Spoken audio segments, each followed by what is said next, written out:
சட்டம் மாறி வந்து மண்ணை முட்டும் காலில் சூழ்ந்து கைகள் தட்டும் வாழியவே தென்னவராட்சி திசைகள் எட்டும் நம்மவராற்றல் விண்ணை முட்டும் எட்டு திக்கும் முரசு கொட்டும் வாழியவே.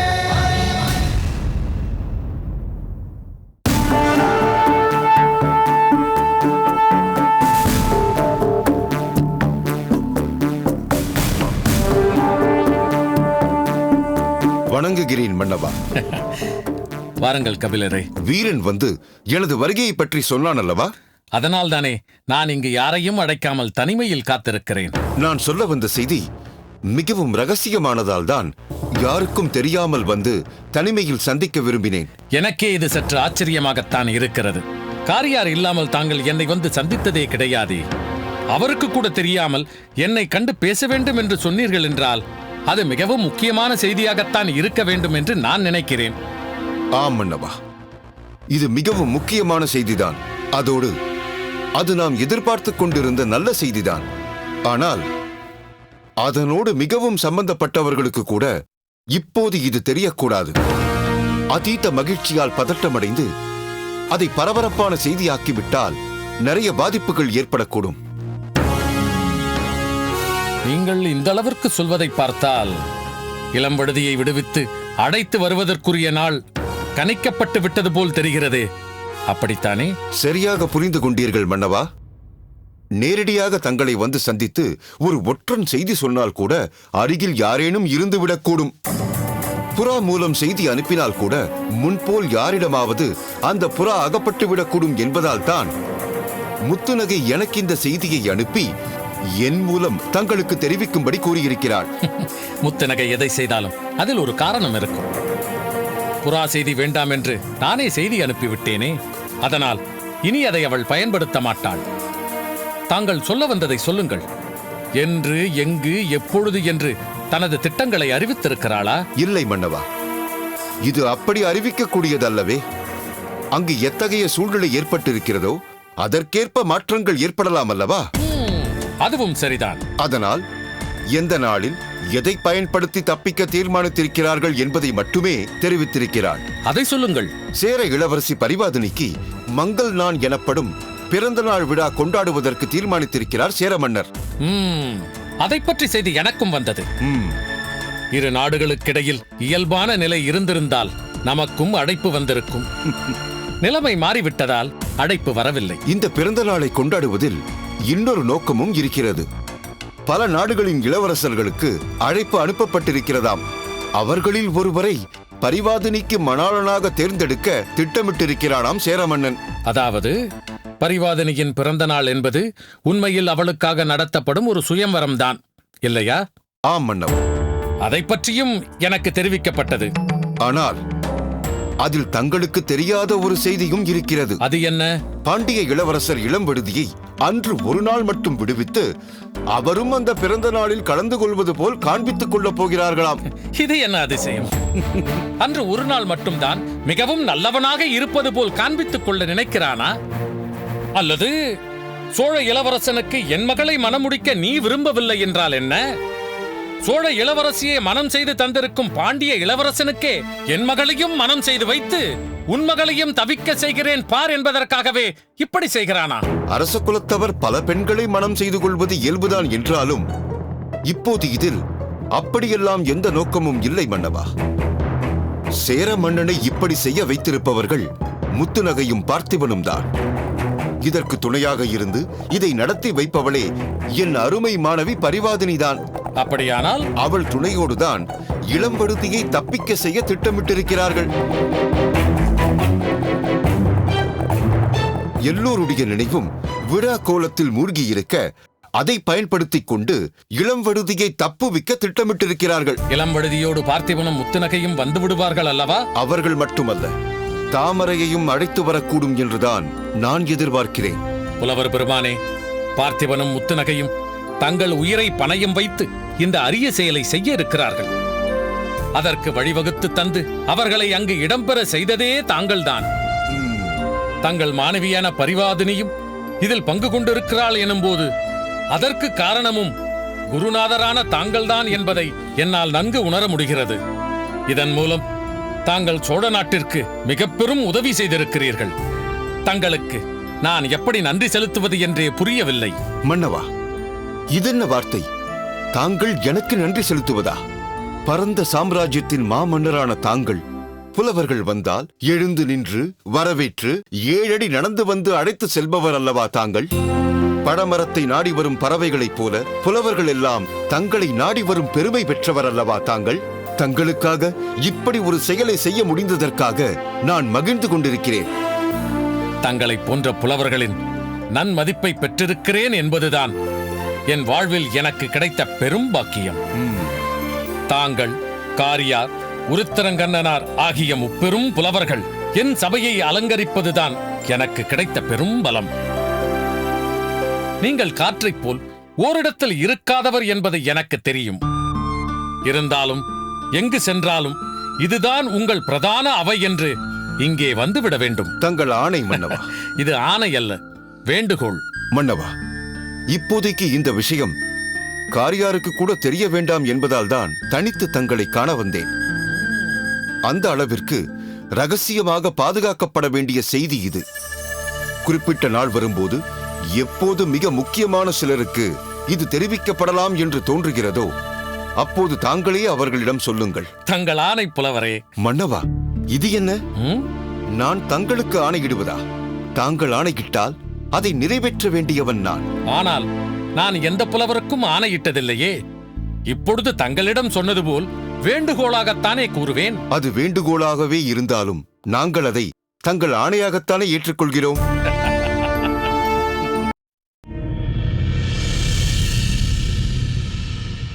வணங்குகிறேன் இளவரசியாரே.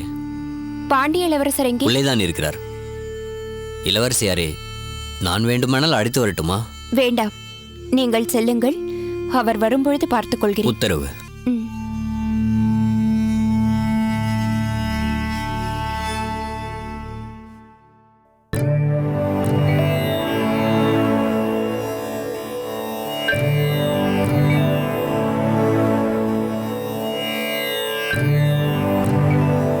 கூத்தாட்டு அவை குழைத்தாற்றே பெருஞ்செல்வம் போக்கும் மது விழுந்தாற்று நோக்கின் வள்ளுவரின் இந்த வாக்கிற்கு சான்றாக உள்ளேனே நான் ஒருவன் இங்கு.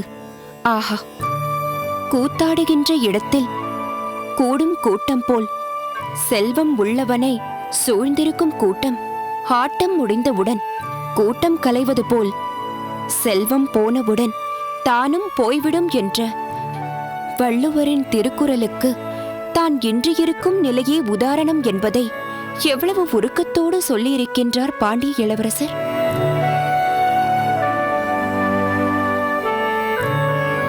எவ்விடத்தில் இருந்தாலும் எந்த நிலை வந்தாலும் அவ்விடத்தில் நான் அழைத்தால் அக்கணமே வந்திடுவாள்.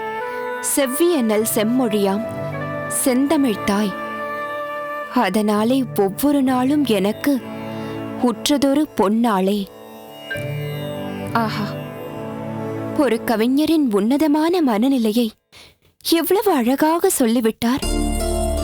பின்பு படித்த கவிதையை வைத்து பார்த்தால் தனக்கு இந்த நிலை வந்துவிட்டதே என்று வருந்துகிறாரோ என்று நினைக்கும் பொழுது அப்படியெல்லாம் இல்லை. எனக்கு துணையாக என் தாய், தமிழ்த்தாய் இருக்கிறாள் என்கிறாரே. நிலவிடும் வாழ்வில் நித்தம் மகிழ்ந்திருக்க இலக்கிடும் துயரங்கள் யாவும் விலகிட இலக்கி எச்சுவை தன்னை உணர்ந்திட்டாள். அப்படியென்றால் தன்னைத்தான் உணர வேண்டும் என்கின்றாரோ? அது அப்படியல்ல இளவரசியாரே.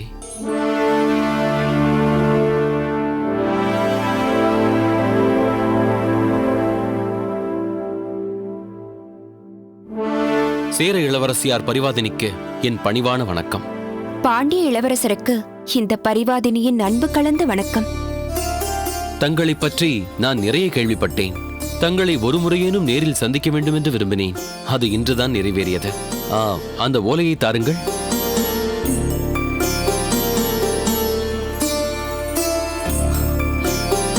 தாங்கள் இந்த வரியை இலக்கி எச்சுவை தன்னை உணர்ந்திட்டால் என்று படித்தீர்கள். அதனால்தான் தன்னை உணர்வது பற்றி நான் எழுதியிருக்கிறேனோ என்று நினைத்து விட்டீர்கள். இது சந்தி பிரித்து வாசிக்க வேண்டிய இடம்.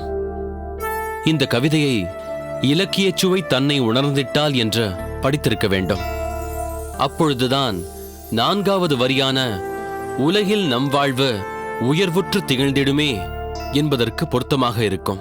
அடே அப்பா, உங்களுக்குள் தான் இத்தனை புலமை குடிகொண்டிருக்கின்றது. இத்தனை புலமை மிகுந்த ஒரு கவிஞரை காவலில் வைக்க வேண்டிய ஒரு துர்பாக்கியமான நிலைமை எங்கள் சேர நாட்டிற்கு வந்துவிட்டது என்று நினைக்கும் போதுதான் என் மனதிற்கு மிகவும் வேதனையாக இருக்கின்றது. தாங்கள் ஏன் என் நிலைமையை நினைத்து தங்கள் மனதை சங்கடப்படுத்திக் கொள்கிறீர்கள்? என்னை பொறுத்தவரை ஒவ்வொன்றும் ஒரு அனுபவம்தான். வாழ்க்கையில் எல்லாவற்றையும் தெரிந்து கொள்ள வேண்டும் என்று விரும்புபவன் நான். நாட்டில் எத்தனையோ மக்கள் இருக்கின்றார்கள். அந்த மக்கள் அனைவருக்குமே ஒவ்வொருவருக்கும் ஒவ்வொரு விதமான கஷ்டங்கள் இருந்து கொண்டுதான் இருக்கிறது. ஒரு நாட்டை ஆள்பவன் எந்தெந்த வகையில் என்னென்ன கஷ்டங்கள் நாட்டு மக்களுக்கு வரும் என்பது பற்றி தெரிந்து வைத்திருப்பவனாக இருக்க வேண்டும். அந்த அனுபவம் அரசாட்சியில் ஈடுபடும் ஒருவருக்கு இருக்க வேண்டும். அந்த வகையில் பார்த்தால் இன்று இளவரசனாக இருக்கும் எனக்கு இதெல்லாம் ஒரு நல்ல அனுபவம்தான். மக்கள் படும் கஷ்டங்களில் சிறைச்சாலையும் ஒரு அங்கம்தானே. என்னை காவலில் வைத்திருப்பதன் மூலம் உங்கள் சேரநாடு அல்லவா எனக்கு அனுபவத்தை போதித்துக் கொண்டிருக்கின்றது. உண்மையில் நான் தான் உங்கள் சேரநாட்டிற்கு நன்றி கடன் பட்டிருக்கிறேன். உங்களை நினைத்தால் எனக்கு மிகவும் பெருமையாக இருக்கின்றது. இத்தகைய சூழ்நிலையிலும் நிதானம் இழக்காத உங்கள் பேச்சு எனக்கு மிகவும் பிடித்திருக்கின்றது. உங்களைப் போன்ற ஒரு இளவரசரை, இல்லை இல்லை, ஒரு அற்புதமான மனிதரை சந்தித்தது என் வாழ்நாள் பெருமை. இதற்கு காரணமாக இருந்த சேர தளபதியாருக்குத்தான் நான் நன்றி சொல்ல வேண்டும். சேர தளபதியாருக்கா? ஆமாம், தங்களை பாதுகாக்கும் பொறுப்பை எங்கள் சேர தளபதியார் தன் கையில் எடுத்துக்கொண்டதால் தானே முத்துநகை, சோழ தளபதி பார்த்திபன் என்று இருவரினாலும் தங்களை சந்திக்க இங்கு வர இயலவில்லை. அதனால் தானே அவர்கள் சார்பாக உங்களை சந்திக்க என்னை அனுப்பி வைத்தார்கள். நான் சேர தளபதியாருக்குத்தானே நன்றி சொல்லியாக வேண்டும். சேர தளபதியாருக்கு நீங்கள் நன்றி சொல்லுங்கள். நான் தங்களுக்கு நன்றி சொல்கின்றேன். எனக்கு எதற்காக நன்றி சொல்ல வேண்டும்?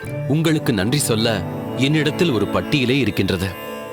என்னை சேர மன்னர் காவலில் வைத்திருக்கின்றார் என்று தெரிந்ததும் முன்பின் அறிமுகமில்லாத என் பொருட்டு நீங்களும் உங்கள் தாயார் சேர ராணியாரும் சேர மன்னரிடம் என் விடுதலையை பற்றி பேசினீர்களே, அதைச் சொல்வதா?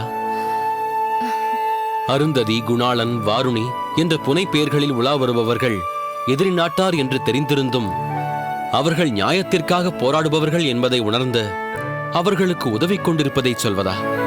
எதிரி நாட்டார் என்று தெரிந்திருந்தும் நியாயத்திற்காக போராடும் உங்கள் உயர்ந்த உள்ளத்தை நான் பாராட்டுகின்றேன்.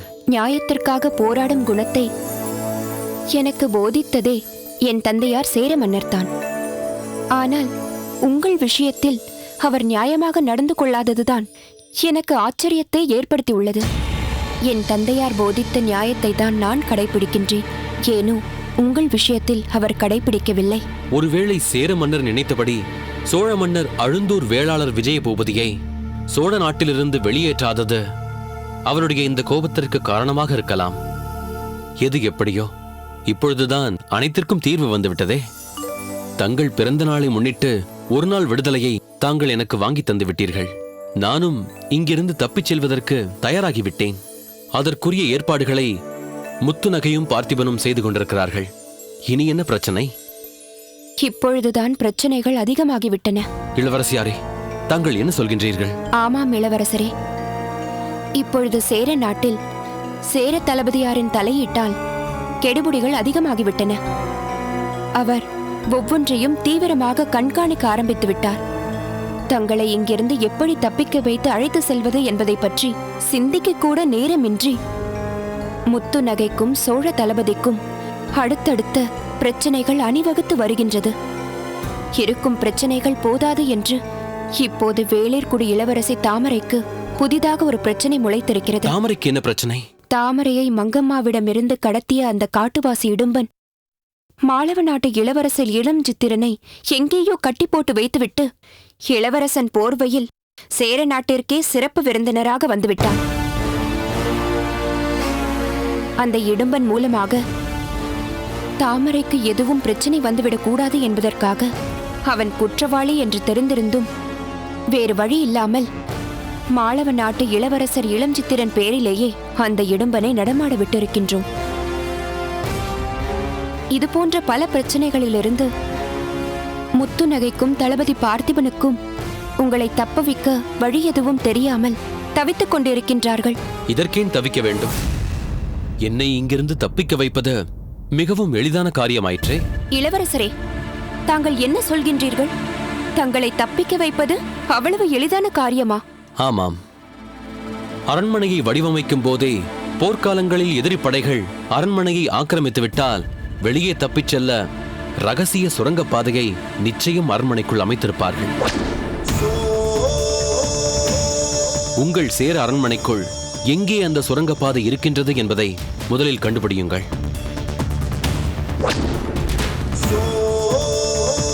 அதை கண்டுபிடித்து விட்டால் மற்றவை எளிதானதுதானே? தங்கள் பிறந்த நாளை முன்னிட்டு சேர மன்னரிடமிருந்து எனக்கு நீங்கள் வாங்கித் தந்த அந்த ஒரு நாள் விடுதலையை பயன்படுத்தி அரண்மனையின் சுரங்கப்பாதை வழியாக நாம் எளிதாக தப்பிச் செல்ல முடியும். ஆஹா, எத்தனை எளிதாக தப்பித்து செல்வதற்கான வழியை சொல்லிவிட்டீர்கள். இது அரசாட்சி பாடங்களில் ஒரு முக்கிய பாடம். இளவரசியார் தாங்கள் எங்களுக்கு துணையாக இருப்பதினால்தான் இது சாத்தியம் என்று கூறுகின்றேன். உங்கள் துணை இல்லை என்றால் இது நிச்சயம் சிரமம்தான். கவலைப்படாதீர்கள் இளவரசரே, நிச்சயம் அந்த சுரங்கப்பாதையை நான் கண்டுபிடிக்கின்றேன். கூடிய விரைவில் உங்களை இந்த அரண்மனை சிறையிலிருந்து விடுவிக்கின்றேன். சரி, நான் வருகின்றேன்.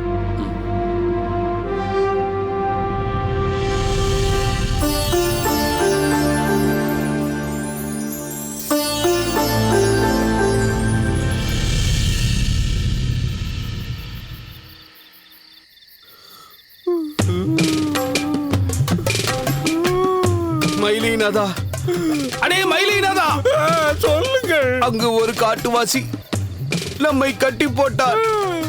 அவனிடமிருந்து தப்பித்து விட்டோம் என்று பார்த்தால் இங்கு ஒரு காட்டுவாசி நம்மை கட்டி போட்டு பலி கொடுக்கவே தீர்மானித்து விட்டானே. இதற்கெல்லாம் யார் காரணம் தெரியுமா? யாரடா? நீங்கள் தானே. அன்று மதுவிற்கு ஆசைப்பட்டீர்கள், இன்று மங்கைக்கு ஆசைப்பட்டீர்கள். இப்போது உயிரையே இழக்கும் நிலை வந்து விட்டது, பார்த்தீர்களா? இப்படி எல்லாம் ஆகும் என்று நினைத்திருந்தால் அந்த வனமோகினியை நான் நினைத்து கூட பார்த்திருக்க மாட்டேனடா. இப்போது அந்த வனமோகினியால் என் உயிரே போக போகிறது. அப்படி ஒரு நிலைமை உங்களுக்கு வரும் அளவிற்கு நான் விட்டுவிட மாட்டேன்.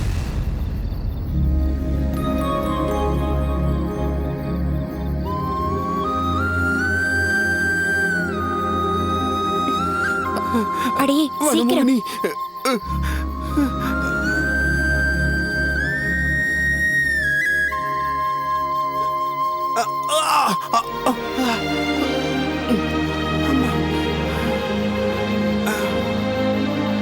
உனக்கு நான் எப்படி நன்றி சொல்வதென்றே தெரியவில்லை வனமோகினி. அதற்கெல்லாம் நேரமில்லை, சீக்கிரம் ஓடிவிடுங்கள். இதோ இங்கு தெரிகிறதே ஒற்றையடி பாதை. இப்படியே ஓடினால் விடுவதற்குள் அடுத்த காட்டிற்கு போய்விடலாம். அதற்கு பிறகு இவர்கள் உங்களை தேடி வரமாட்டார்கள். சீக்கிரம் ஓடுங்கள். டேய் மயிலேனாதா, வனமோகினியால் எனக்கு ஆபத்து என்று சொன்னாயே, இப்பொழுது இவளே வந்து என்னை காப்பாற்றி விட்டால் பார்த்தாயா? சரி சரி, சீக்கிரம் வாருங்கள், ஓடிவிடலாம். வனமோகினி, இப்பொழுது நான் போகிறேன். என் நாட்டிற்கு சென்ற பின் முறைப்படி வந்து உன்னை அழைத்துச் சென்று இளவரசியாக்குகிறேன். இதோ பாருங்கள், எதற்காக இன்னும் பொய் நாடகம் ஆடிக்கொண்டிருக்கிறீர்கள்? நீங்கள் உங்கள் நண்பரிடம் ஒரு காட்டுவாசி பெண்ணை திருமணம் செய்து கொள்ள உங்களுக்கு விருப்பம் இல்லாததை பற்றி கூறியதெல்லாம் எனக்கும் தெரிவிக்கப்பட்டு விட்டது. உங்களை நான் ஒரு கணமேனும் விரும்பினேன் என்ற பாவத்திற்காக உங்களை விடுவிக்கின்றேன். ஓடி தப்பித்துக் கொள்ளுங்கள். வாருங்கள், அடி போகலாம். இளவரசே, சீக்கிரம் வாருங்கள், ஓடிவிடலாம். வாருங்கள் இளவரசே, வாருங்கள்.